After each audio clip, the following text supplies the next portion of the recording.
다 함께 묵도하심으로 주일 예배를 시작하겠습니다.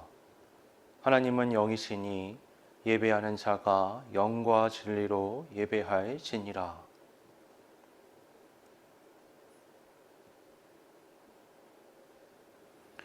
다 함께 찬송가 38장 찬양드리겠습니다.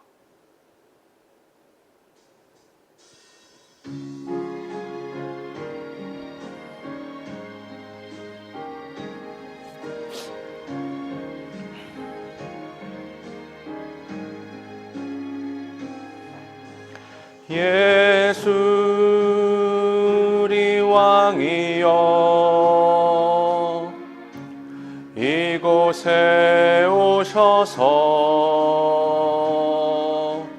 우리가 왕께 드리는 영광을 받아 주소서. 우리는 주님의 백성, 주님은 우리 왕이라. 왕이신 예수님 오셔서 좌정하사 다스리소서.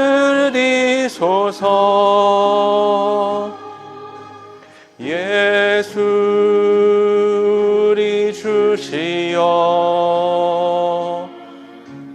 이곳에 오셔서 우리가 주께 드리는 찬양을 받아 주소서. 우리는 주님의 종들, 주님은 우리 주시라. 주 대신 예수님 오셔서 이 찬양을 받아 주소서.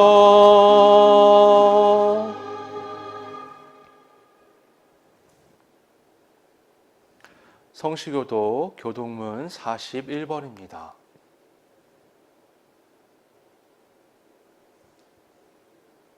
교동문 41번입니다.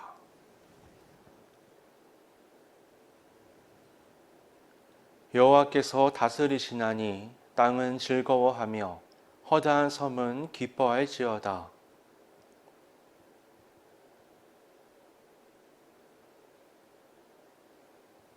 불이 그의 앞에서 나와 사방의 대적들을 불사르시는도다.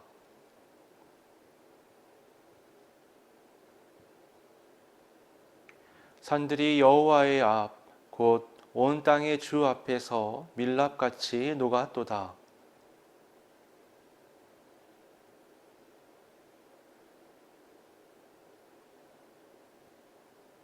조각한 신상을 섬기며 허무한 것으로 자랑하는 자는 다 수치를 당할 것이라. 너희 신들아 여호와께 경배할지어다.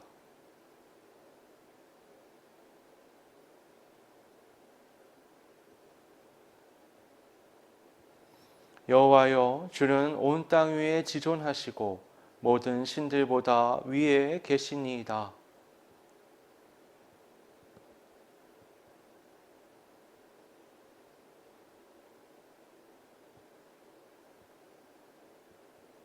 의인을 위하여 빛을 뿌리고 마음이 정직한 자를 위하여 기쁨을 뿌리시는도다.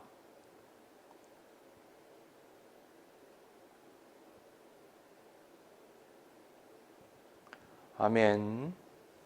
이 시간 함께 주님의 기도를 드리겠습니다.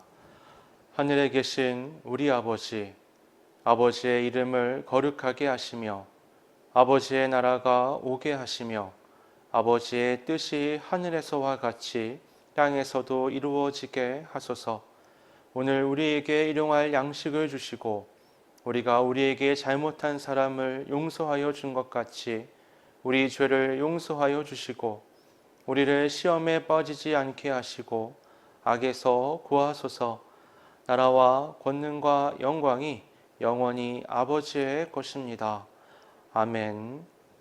다 함께 찬송가 246장 찬양드리겠습니다.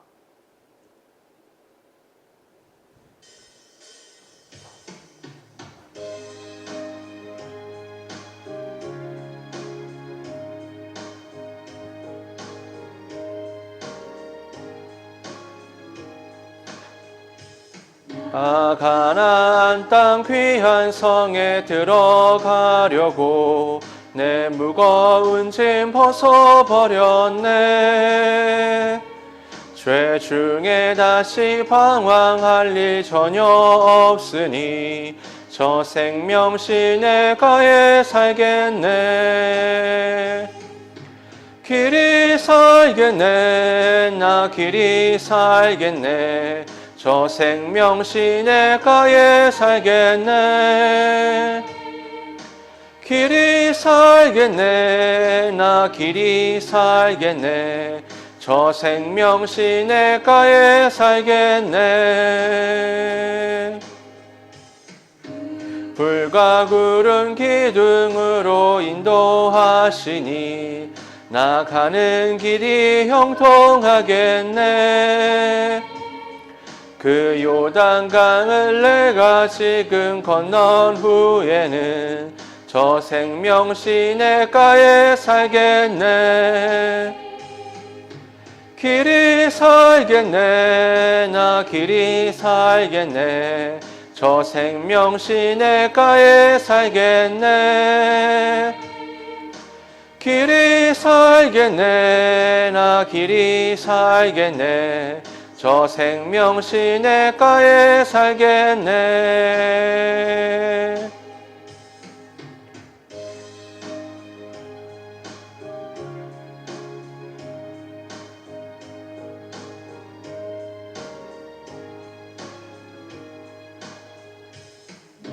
주린 영혼 만나로서 먹여주시니 그 양식 내게 생명 되겠네. 이후로 생명 양식 주와 함께 먹으며 저 생명 시내가에 살겠네. 길이 살겠네. 나 길이 살겠네. 저 생명 시내가에 살겠네. 길이 살겠네. 나 길이 살겠네. 저 생명 시내가에 살겠네.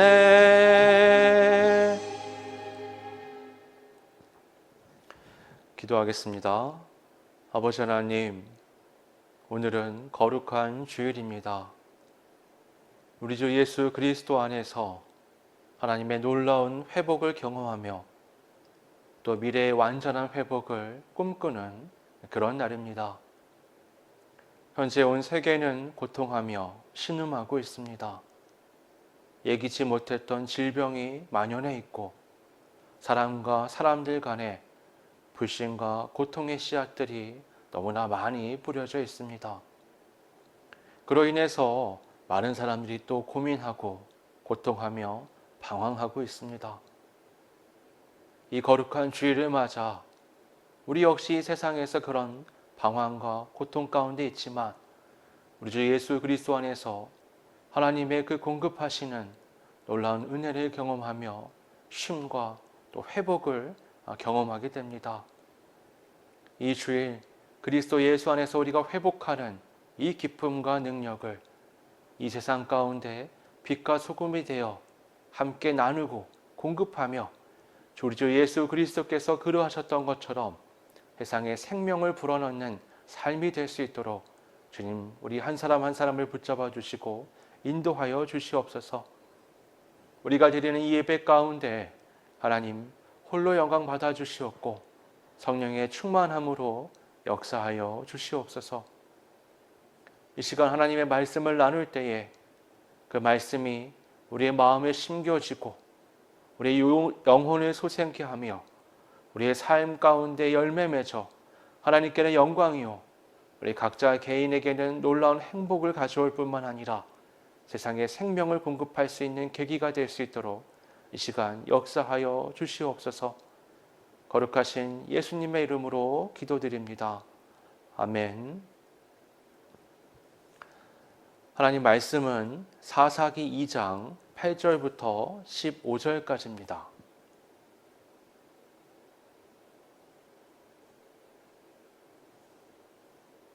사사기 2장 8절부터 15절까지입니다.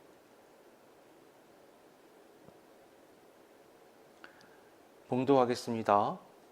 여호와의 종 눈의 아들 여호수아가 110세에 죽음에 무리가 그의 기업의 경내 에브라임 산지 가스산 북쪽 딥낫 헤레스에 장사하였고 그 세대의 사람도 다 그 조상들에게로 돌아갔고 그 후에 일어난 다른 세대는 여호와를 알지 못하며 여호와께서 이스라엘을 위하여 행하신 일도 알지 못하였더라.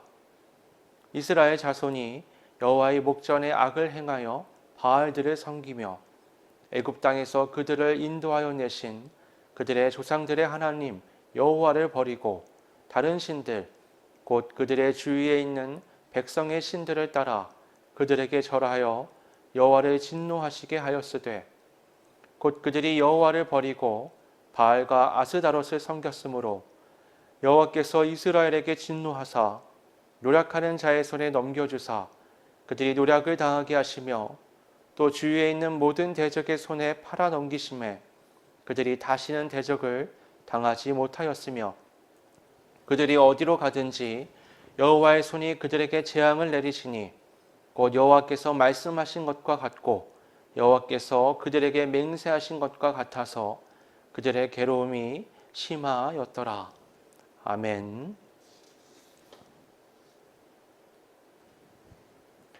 지난주에 나눈 말씀에는 왜 이스라엘이 하나님의 심판을 받게 되었는가에 대해 우리가 살펴보았습니다. 사사기 1장에는 이스라엘의 대단한 승리가 기록되어 있습니다. 대적들을 단번에 물리치고 빠른 시간에 그 지역을 평정했으며 그리고 많은 주민들을 노예로 삼았죠. 그러나 그들의 승리는 하나님의 방식이 아닌 이방인들의 방식이었습니다. 아도니 베색의 손가락과 발가락을 잘라 수치스럽게 한 것은 바로 그가 다른 왕들에게 행했던 승리 세레머니를 그대로 따라한 겁니다. 그리고 많은 지역의 주민들을 노예로 삼은 것은 이스라엘 백성들이 애굽에서 겪었던 것들이었죠. 하나님께서는 이미 아브라함 때에 가나안 땅을 약속하셨습니다.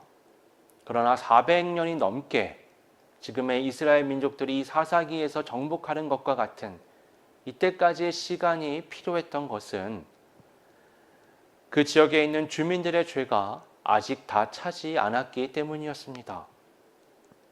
가나안 땅 정복은 이스라엘의 입장에서는 하나님의 약속이 성취되는 것이었지만 가나안 땅 주민들의 입장에서는 하나님의 심판이 임하는 것이었습니다. 하나님의 복을 받는 백성들과 멸망받는 백성들이 교차하는 때가 바로 이 가나안 정복의 때였습니다. 그렇기 때문에 이 두 세력 간에는 철저하게 차단되어야만 했습니다. 복의 백성들과 멸망의 백성들이 섞여서는 안 되는 거죠. 하나님께서는 그래서 이스라엘에게 가나안 원주민과 절대로 접촉하지 말라고 명령하셨습니다. 그들과 어떤 종류의 또 언약을 맺지 말고 또 그들의 제단을 철저하게 헐어서 종교적인 영향을 받지 말라고 말씀하셨죠. 그런데 이스라엘은 그 말씀을 지키지 못했습니다.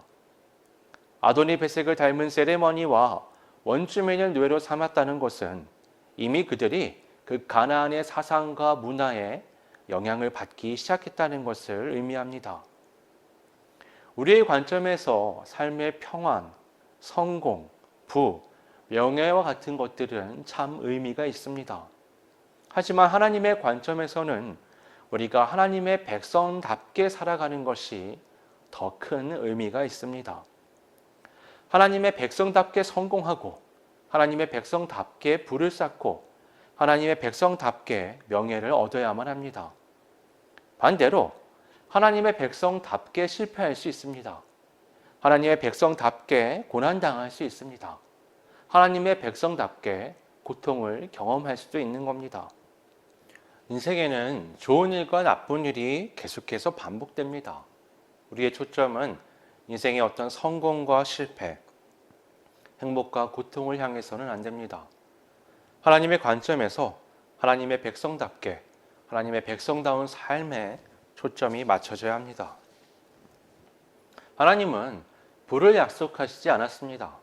하나님은 우리에게 성공을 약속하시지 않습니다. 하나님은 건강을 약속하시지도 않습니다. 하나님은 우리에게 구원을 약속하십니다. 그 하나님의 백성이 구원이 아닌 다른 것에 초점을 맞추기 시작할 때 마음과 생각이 자연스럽게 하나님을 떠나 세상의 것들로 향하게 됩니다. 세상은 돈과 건강과 명예를 약속합니다. 그러니 하나님과 구원을 온전히 바라보지 않으면 자석에 끌려가듯이 욕심에 끌려 세상으로 향하게 되는 겁니다. 세상의 유혹은 마치 허위 광고와 같습니다. 특정한 어떤 것만 하면 만사가 잘 될 것처럼 말합니다. 어떤 음식을 먹으면 건강해질 것이다. 어떤 학위를 받으면 인생이 황금으로 펼쳐질 것이다. 어떤 회사에 들어가면 어떤 곳에 투자하면 마치 인생의 모든 문제가 잘 될 것처럼 우리에게 말하죠. 그러나 아시다시피 인생은 그렇지 않습니다. 아무리 잘 먹어도 아무리 많은 학위를 따도 최고의 연봉을 받고 엄청난 투자 수익을 얻어도 문제는 우리 삶 가운데 계속해서 일어납니다. 이스라엘이 하나님께 심판받은 이유는 그들이 하나님의 백성다움을 버리고 가나안 주민의 방식을 따랐기 때문입니다. 8절부터 15절의 말씀을 보면 여호수아를 필두로 한 그 이스라엘의 가나안 정복 세대가 다 죽었다고 말씀합니다. 그리고 이어지는 세대는 하나님께서 하신 일도 전혀 기억하지 못하였다고 말씀합니다. 이 변화가 겨우 한 세대 만에 일어난 겁니다. 우리가 어떤 지식, 가치, 전통 같은 것들을 훌륭하게 여겨서 후대에게 남겨주고 싶어 하죠. 그런데 이것을 세대를 거듭해서 이어간다는 건 사실 쉬운 문제가 아닙니다. 왜냐하면 이것이 저절로 되는 것이 아닌 각별한 관심과 노력을 필요로 하는 것이기 때문입니다. 다음 세대가 우리와 같은 사고방식과 관심을 갖고 있을 거라고는 장담할 수 없는 거죠. 그래서 다음 세대에게 이것을 계속 전달할 필요성이 있고 그 도구가 되는 것이 바로 교육이라고 할 수 있습니다. 교육은 지난 세대가 다음 세대에게 중요한 것을 전달하는 주요한 방식입니다. 이런 면에 있어서 이스라엘은 굉장히 탁월한 민족이죠. 그들은 2000년 가까이 나라가 없었습니다. 나라가 없는데도 불구하고 그들의 민족성은 그 모든 시간과 공간을 뛰어넘어서 유지되었던 거죠. 그리고 그것을 바탕으로 2000년의 시간을 넘어서 다시 나라를 회복시킬 수 있었습니다. 이것은 유래를 찾아보기가 굉장히 힘든 거죠. 이것이 가능했던 이유가 그들의 교육 방식 때문입니다. 그들은 아이들을 가르칠 때 성경과 역사, 그리고 탈무드를 반드시 가르쳤습니다. 세계 어느 나라, 어떤 상황에 있어도 어떤 언어, 어떤 교육, 어떤 문화 가운데 있다고 하더라도 이 세 가지를 반드시 가르쳤던 거죠. 이것을 통해서 그들은 정체성을 잃어버리지 않고 오랜 시간 유지할 수 있었던 겁니다. 그런데 오늘 본문의 이스라엘은 이런 교육에 실패한 것처럼 보입니다. 가나안 땅에 들어간 다음 세대는 그들을 애굽에서 인도하여 가나안 땅으로 인도하신 하나님과 그 하나님께서 하신 일을 잃어버렸습니다. 대신 그 자리에 가나안의 우상 숭배 문화가 들어왔습니다. 바알은 구름의 신입니다. 그가 비를 내려준다고 그 지역의 사람들은 믿었죠. 이 바알의 짝인 아스다롯은 땅을 상징하는 풍요의 여신입니다. 하늘에서 바알이 비를 내리면 땅의 여신인 아스다롯이 그것을 받아 생명들을 잉태한다고 여겼습니다. 이것은 마치 남자의 정액을 여자의 태에 뿌려서 생명을 생산하는 것처럼 보였습니다. 그래서 이 신들에게 제사할 때면 그 지역 주민들은 그 신전들의 창기들과 성관계를 맺었는데, 그런 행위가 이 바알과 아스다롯을 자극하여 더 많은 비를 내리게 한다고 믿었기 때문입니다. 바로 이 문화가 이스라엘에게 들어온 것이죠. 하나님께서 이스라엘에게 주신 율법과 성전의 제사를 한번 떠올려 보십시오. 모든 형식은 그 형식 자체의 의미가 있는 것이 아니죠. 제사를 드릴 때 자신의 소산 중 깨끗한 동물이나 곡식을 구별해서 정성껏 준비한 후 하나님께 드리는 그 전 과정을 통해서 사람은 회개하며 자신을 돌아봅니다. 그 짐승의 피를 짜내고 각을 뜨고 죽이는 모든 과정들을 통해서 자신을 회개하는 거죠. 율법에 있어서도 마찬가지입니다. 율법을 거울 삼아 자기를 비추어 보고 그것을 묵상하며 자신의 행동들을 되돌아보면서 하나님 앞에 거룩하게 나아가는 겁니다. 우리가 현재 하는 모든 신앙의 행위들도 그렇죠. 오늘날 코로나로 인해 우리가 이렇게 오랜 시간 동안 비대면 예배를 진행 중인데요.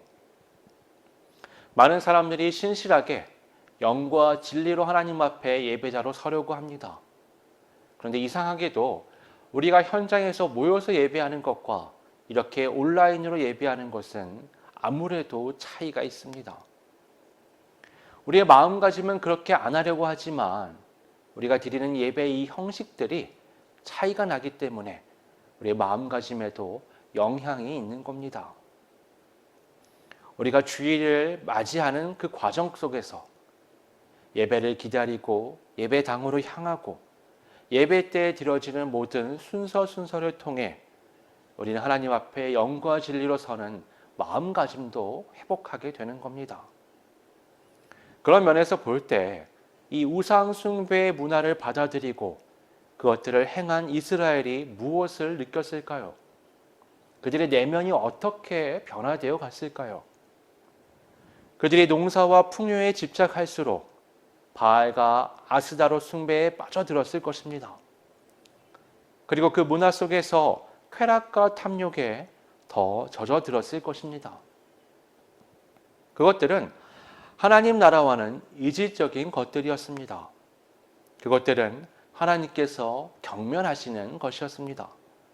이스라엘은 하나님의 말씀을 점점 잊어가고 가나안의 문화를 매일같이 경험했습니다. 그 결과 그들의 삶은 하나님의 말씀을 따르는 거룩이 목적이 아니라 풍요와 쾌락을 향하는 형태로 바뀌었던 겁니다. 하나님께서는 그들을 바로잡기 위해 그들이 따랐던 그 가나안인들을 사용하셨습니다. 가나안의 민족들은 돌아가면서 이스라엘을 괴롭게 했죠. 그때마다 이스라엘은 하나님 앞에 자신들의 괴로움을 토해내며 회개했습니다. 또 하나님의 구원을 간절히 기도했죠. 그러면 하나님은 사사를 세워서 이스라엘을 구원하셨습니다. 그리고 사사가 이스라엘을 통치하게 하셨죠. 그러면 그 기간 동안 이스라엘은 평화를 유지했습니다. 그런데 그 사사가 죽고 나면 이스라엘은 그전보다 더 타락한 삶으로 돌아갑니다. 그러면 다시 하나님께서 그 주변에 있는 다른 가나안 민족으로 그들을 심판하셨죠. 그러면 그들은 다시 고통 가운데 회개하며 하나님께 구원을 기도합니다. 그러면 하나님께서 다시 사사를 들어서 그들을 구원해 내셨죠. 이것이 계속해서 반복되는 것이 이 사사기의 역사입니다. 그런데 사사의 통치가 끝날 때마다 이스라엘은 전보다 더 타락한 삶으로 돌아갔습니다. 그래서 마치 쳇바퀴가 돌면서 점점 더 내려가는 것처럼 보입니다. 이것이 사사기의 전체적인 흐름이죠. 사사기 2장은 이러한 사사기의 전체 흐름을 우리에게 가르쳐 줍니다. 일종의 개요라고 말할 수 있는 겁니다. 이러한 사사기의 흐름에는 흥미로운 점이 있습니다. 이스라엘이 타락했던 때는 평안할 때였습니다. 반대로 이스라엘이 하나님을 찾고 신앙을 회복할 때는 고통 가운데 있을 때였습니다. 여러분은 어떠십니까? 사람은 하나님께 평안을 바라지만 정작 평안할 때는 하나님을 잘 찾지 않습니다. 애굽에 있었을 때 이스라엘은 애굽의 억압과 노역의 고통 가운데 열심히 하나님을 찾았습니다. 날마다 하나님을 부르짖고 하나님께 집중했습니다. 고난과 고통이 클수록 그런 경향은 더 커졌죠.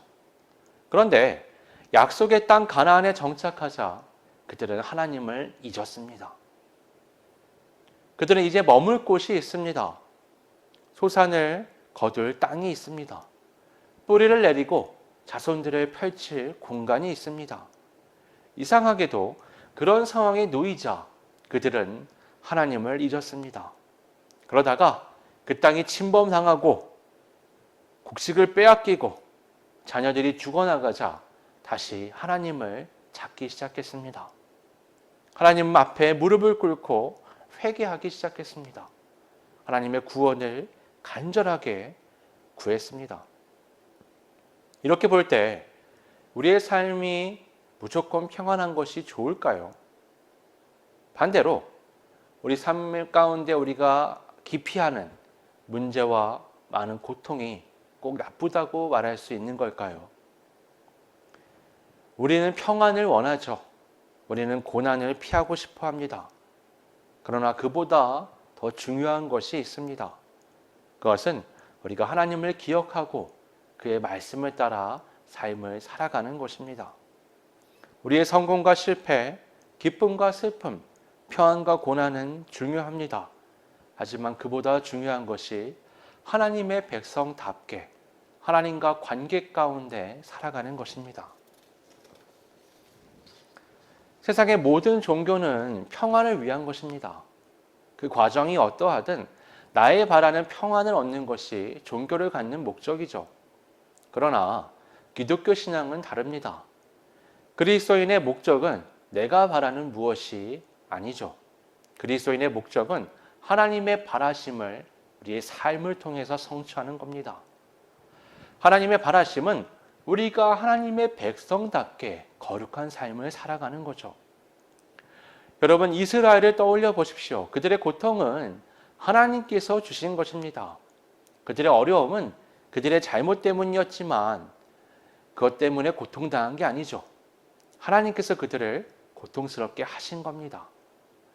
역설적이게도 하나님의 백성이기 때문에 하나님께서 주시는 고통을 경험해야 하는 겁니다. 하나님께서 그들을 고통스럽게 하신 이유는 그 고통을 계기로 그들이 하나님 앞에 다시 회복되기를 원하셨던 겁니다. 탕자 이야기는 우리가 잘 알죠. 탕자가 많은 유산을 가지고 아버지를 떠나서 먼 타국에 갔을 때 그는 아버지를 전혀 기억하지 않았습니다. 그가 그 모든 것을 탕진하고 그곳에 가뭄이 들어 돼지가 먹을 쥐염 열매조차 없이 굶주려 누워 있었을 때 그는 자기 아버지를 떠올리게 되었던 거죠. 그가 아버지께 돌아올 수 있었던 것은 아버지가 그리웠기 때문이 아니라 그의 배가 너무 굶주렸기 때문이었습니다.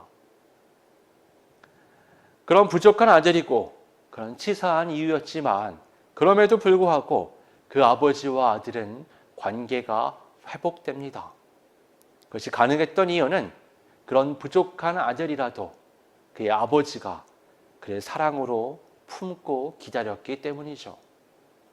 이스라엘이 타락하고 우상을 숭배하며 하나님을 잊어도 하나님은 그들이 돌아오기를 바라셨습니다. 그들이 하나님께서 베푸신 그 놀라운 일들을 까맣게 지워버렸지만 그럼에도 하나님은 그들이 돌아오기를 원하셨던 겁니다. 그들은 반복되는 그 역사 가운데 계속해서 같은 잘못을 반복하지만 그럼에도 하나님은 오랫도록 인내하시며 그들에게 계속 기회를 주시죠. 그렇게 사사기 이야기가 흘러가는 겁니다. 사사기는 사사들의 영웅적인 이야기가 핵심이 아닙니다. 사사들 중에는요, 삼서를 비롯해서 기준에 한참 미치지 못하는 자들도 많이 있습니다. 타락한 이스라엘이나 그들을 구원하기 위한 사사들까지도 시원찮았지만 그럼에도 불구하고 하나님께서는 그들을 통해 이스라엘의 구원의 역사를 이루어 가십니다. 그래서 사사기는 하나님의 오래 참으심과 사랑하심의 이야기라고 말할 수 있는 겁니다. 우리는 좁은 안목과 마음가짐으로 하나님께 기대하기도 하고 원망하기도 합니다. 그러나 하나님은 우리가 헤아릴 수 없는 오래 참으심과 사랑으로 우리를 인도하시죠. 우리가 살아가는 오늘은 우리의 노력과 힘 그리고 믿음으로 이루어지는 것이 아닙니다. 우리가 살아가는 오늘은 하나님의 그 사랑과 은혜로 주어진 것입니다. 우리 앞에 어떤 삶이 지금 펼쳐지고 있습니까? 얼마나 많은 기쁨과 감사와 희망이 있습니까? 아니면 좌절과 고통과 고난이 있습니까? 하나님의 눈으로 그것들을 모두 바라봐야 합니다. 그리고 하나님을 다시 바라봐야 합니다. 하나님의 인도하심을 신뢰해야만 합니다. 그것이 내가 보기에 좋은 것이든 나쁜 것이든 그것을 통해 우리를 인도하신 하나님을 믿어야만 합니다. 우리의 역사는 하나님의 은혜의 역사이기 때문입니다. 어린아이가 평안을 느끼는 환경은 넓은 집, 멋진 차, 많은 잔고, 안전된 직업이 아닙니다. 어린아이는 비록 춥고 험난하고 배가 고픈 환경에 놓일지라도 그 부모의 품에 있을 때 평안을 느낍니다. 그리스도인으로서 우리가 평안할 수 있는 유일한 조건은 바로 하나님과 올바른 관계 가운데 있는 겁니다. 그러면 우리 삶 가운데 우리가 보기에 좋은 환경이더라도 또는 나쁜 환경이더라도 상관없이 우리는 하나님 안에서 평안을 누릴 수가 있습니다. 넘치는 하나님의 이 은혜의 역사 가운데 하나님과 온전한 관계 속에서 평안을 누리는 우리 모두가 될 수 있기를 바랍니다. 기도하겠습니다. 아버지 하나님, 하나님께서 인도하시는 우리의 모든 삶의 과정들, 때로는 많은 성공과 기쁨, 감격스러운 것들이 있고 또 때로는 큰 고통과 고난, 힘든 삶도 우리 앞에 놓여져 있습니다. 그 모든 것들을 통해서 하나님께서는 우리를 하나님께로 인도하고 계신다는 것을 성경의 역사를 통해서 살펴보았습니다. 하나님의 백성이 아니라면, 하나님께서 함께 하시지 않는다면 우리가 헛된 길로 가고 왜곡된 신앙에 빠져도 하나님께서 상관하실 일이 무엇이 있겠습니까? 우리의 삶을 인도하시는 하나님께서 우리 앞에 펼쳐놓으신 이 모든 삶의 상황들은 우리를 하나님의 백성다운 길로 인도하시기 위한 과정임을 우리는 믿습니다. 비록 현실이 녹록지 않고 우리 삶에 펼쳐져 있는 많은 험난한 일들이 있지만 그 가운데서도 굳건한 신앙인으로 오히려 하나님의 백성답게 신앙을 회복하고 나아가는 계기가 될 수 있도록 성령님 인도하여 주시옵소서. 이 고통 속에서 마냥 혼란해하고 불평하는 것이 아니라 하나님 앞에 신앙을 회복하는 놀라운 하나님의 기대에 따르는 역사가 삶 가운데 펼쳐질 수 있도록 이끌어 주시옵소서. 거룩하신 예수님의 이름으로 기도드립니다. 아멘. 다 함께 찬송가 430장 찬양드리겠습니다. 찬송가 430장입니다.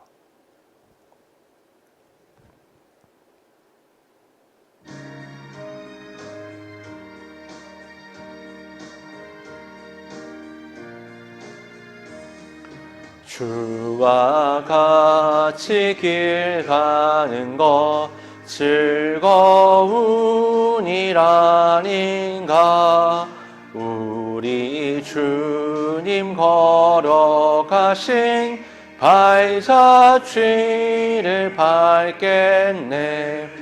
한 걸음 한 걸음 주 예수와 함께 날마다 날마다 우리 걸어가리. 어린아이 같은 우리 미련하고 약하나 주의 손에 이끌리어 생명길로 가겠네. 한 걸음 한 걸음 주 예수와 함께 날마다 날마다 우리 걸어가리. 꽃이 피는 들판이나 험한 골짜기라도 주가 인도하는 대로 주와 같이 가겠네. 한 걸음 한 걸음 주 예수와 함께 날마다 날마다 우리 걸어가리.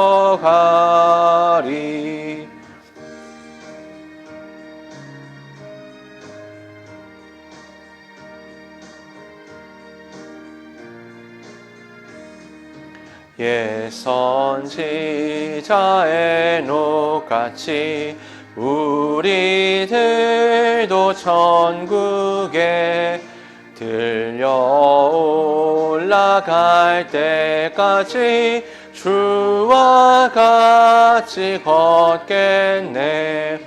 한 걸음 한 걸음 주 예수와 함께 날마다 날마다 우리 걸어가리.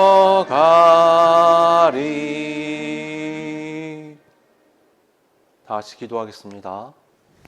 이제는 우리 주 예수 그리스도의 은혜와 아버지 하나님의 사랑과 성령의 교통하심이 모든 삶의 상황 앞에서 그것이 아닌 하나님을 바라보며 하나님의 백성답게 그리스도인의 평안을 누리기를 다짐하는 고개 숙인 하나님의 백성들 위에 지금으로부터 영원까지 함께 하시기를 간절히 축원합니다.